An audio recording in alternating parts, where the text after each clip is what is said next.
Paz do Senhor, mulheres que oram. Bom dia, boa tarde, boa noite, boa madrugada. Bom momento de você com Deus, de estudo de sua palavra. Estamos há 16 dias neste devocional. Eles escolheram Deus. Texto bíblico para nossa meditação está em Gênesis, capítulo 37, do verso 12 ao 26, que diz assim: Como os irmãos foram apacentar o rebanho do pai em Siquém, Israel perguntou a José: Os seus irmãos não estão apacentando o rebanho em Siquém?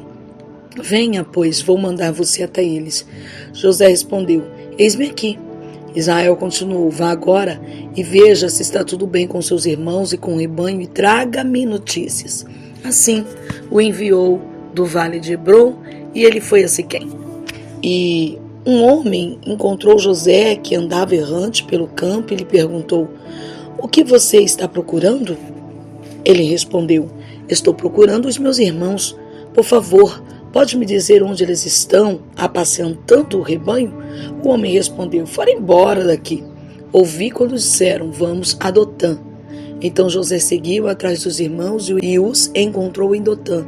De longe, eles o viram e, antes que chegasse, conspiraram contra ele para o matar. Disseram uns aos outros: Lá vem o grande sonhador. Venham, pois, agora vamos matá-lo e jogar o corpo numa dessas cisternas. Diremos que um animal selvagem o devorou.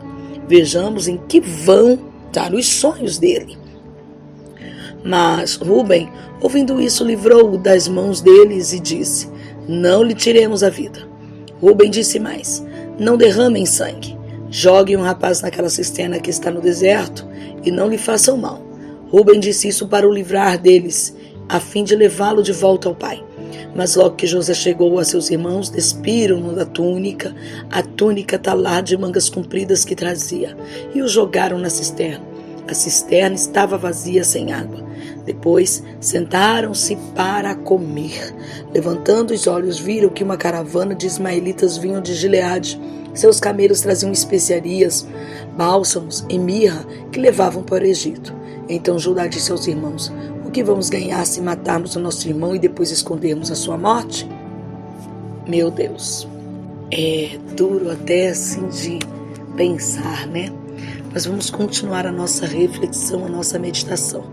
2 Coríntios, capítulo 4, do verso 7 ao 18, diz assim: Temos, porém, este tesouro em vaso de barro, para que se veja que a excelência do poder provém de Deus, não de nós. Em tudo somos atribulados, porém não angustiados. Ficamos perplexos, porém não desanimados. Somos perseguidos, porém não abandonados. Somos derrubados, porém não destruídos. Levantamos sempre no corpo o morrer de Jesus, para que também a vida dele se manifeste em nosso corpo. Porque nós que vivemos somos sempre entregues à morte por causa de Jesus, para que também a vida de Jesus se manifeste em nossa carne mortal. De modo que em nós opera a morte, em vocês a vida. Tendo, porém, o mesmo espírito de fé, como está escrito: Eu criei, por isso falei. Também nós cremos, e por isso também falamos, sabendo que aquele que ressuscitou o Senhor Jesus também nos ressuscitará com Jesus e nos apresentará juntamente com vocês. Porque tudo isso é para o bem de vocês, para que a graça, multiplicando, se torne abundante, as ações de graças por meio de muitos, para a glória de Deus. Por isso, não desanimamos. Pelo contrário, mesmo que o nosso ser exterior se desgaste, o nosso ser interior se renova dia a dia, porque a nossa leve e momentânea tribulação produz para nós um eterno peso de glória acima de toda comparação, na medida em que não olhamos para as coisas que se veem, mas para as que não se veem, porque as coisas que se veem são temporais, mas as que não se veem são eternas. O texto maravilhoso, né? Lindo esse texto. Agora vamos pensar aqui um pouquinho sobre José. Ele era líder, escolhido por Deus na sua geração. E Deus revelou o seu chamado a ele por meio de sonhos.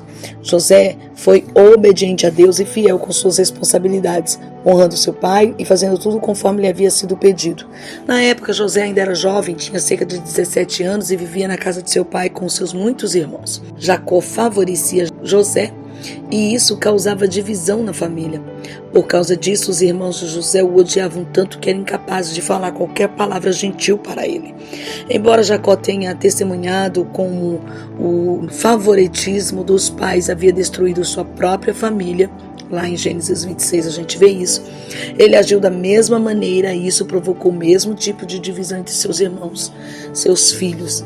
Gente, é muito natural, embora não seja correto, mas é natural a gente repetir os mesmos erros de nossos pais, a gente agir com o mesmo comportamento. E eu já quero dizer aqui a você, querida, quebre em você esse ciclo de repetição comportamental que não abençoa e não edifica ninguém, que não levanta ninguém, que traz confusão, que traz destruição.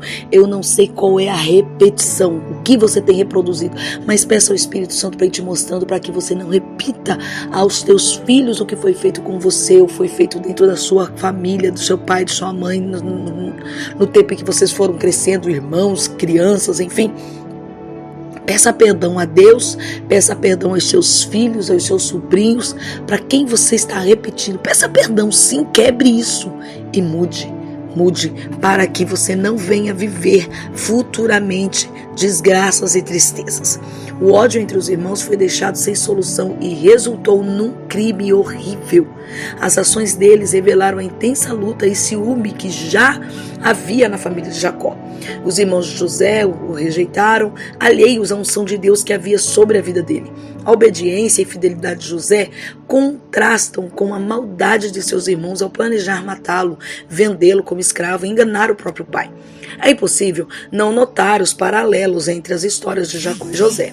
Jacó manipulou seu irmão para conseguir seus direitos de primogenitura e depois roubou a sua bênção. Os filhos de Jacó tentaram destruir José, a quem a bênção pertencia.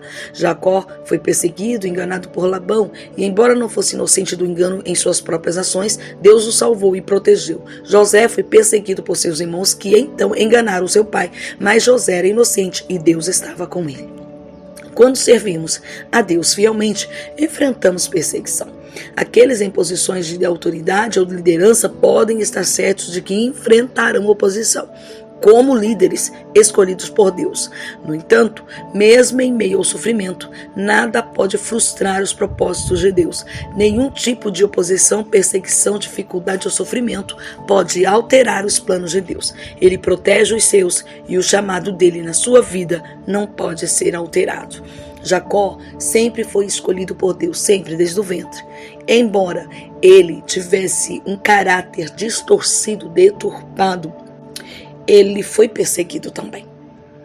Claro, tem muito de colheita do que se plantou, mas também tinha sim uma perseguição espiritual. E vou lhe dizer algo muito importante aqui.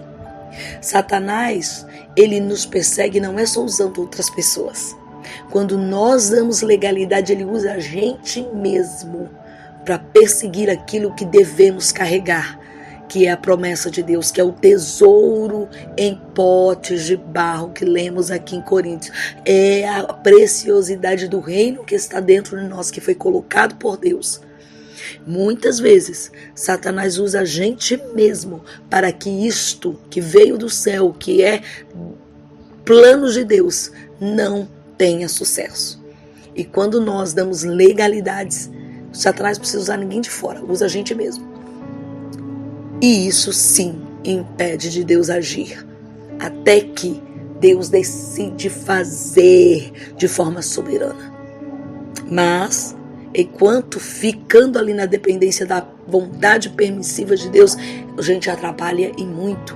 Portanto, querida, não dê brecha, não dê legalidade, vá mesmo, como eu já disse, vai pedindo perdão, vai tapando as brechas, vai corrigindo, vai alinhando, vai perguntando ao Senhor aonde está o erro, aonde está a falha, o que não agrada, o que não está certo. Porque, querida, um dos maiores inimigos de nós mesmos somos nós. Muitas vezes a gente fica caçando do lado de fora e somos nós que estamos agindo de forma errada. Prova disso, Jacó. Agora vamos observar José, íntegro, justo, leal, leal à causa. Muita gente diz que José era fofoqueiro. Não, leia o texto corretamente. Ele trazia as informações a seu pai porque ele foi enviado para isso, para ver como seus irmãos estavam. Agora o problema é que o comportamento dos irmãos era triste, não era louvável. E o que José ia fazer? Chegar e dizer: pai, então tá tudo bem? Cuidado, gente. Você foi levantada pelo pai para trazer notícias, para falar a verdade. Não é para você ficar passando a mão na cabeça de ninguém, não. Te orienta. Talvez você está dizendo: Anícia, mas há muitos jeitos de dizer a verdade. A verdade é só uma. E se ela é triste, amiga, ela sempre vai chegar no ouvido de quem precisa ouvir como dolorida. Por mais que você tente falar com jeitinho, por mais que você tente, a verdade, para quem recebe no momento, não querendo ouvir aquilo, vai sempre doer. Mas verdade sempre liberta. No final, o que aconteceu? A verdade libertou todos eles. E qual era a verdade? Deus tinha um plano na vida de José. O inferno lutou, todo mundo lutou, os irmãos lutaram. O pai não entrou com providência naquilo, o pai não resolveu aquela situação, o pai mais uma vez protelou. Mas a verdade resultou não só em salvação para José, mas para Jacó e sua descendência. Então creia, a verdade sempre será verdade, porque não existe verdade humana. A verdade só tem uma, que é Cristo Jesus, e ponto. Existe a nossa razão, que a gente considera como verdade, mas verdade só existe uma, que é Cristo Jesus. Seja no âmbito espiritual, seja no âmbito social, seja no âmbito emocional, não interessa em que área da vida você está falando, verdade só existe uma: Jesus Cristo. Então nós precisamos nos encaixar na verdade. Querida, boa semana, que Deus te abençoe. Voltaremos amanhã, se assim Deus nos permitir. Beijo.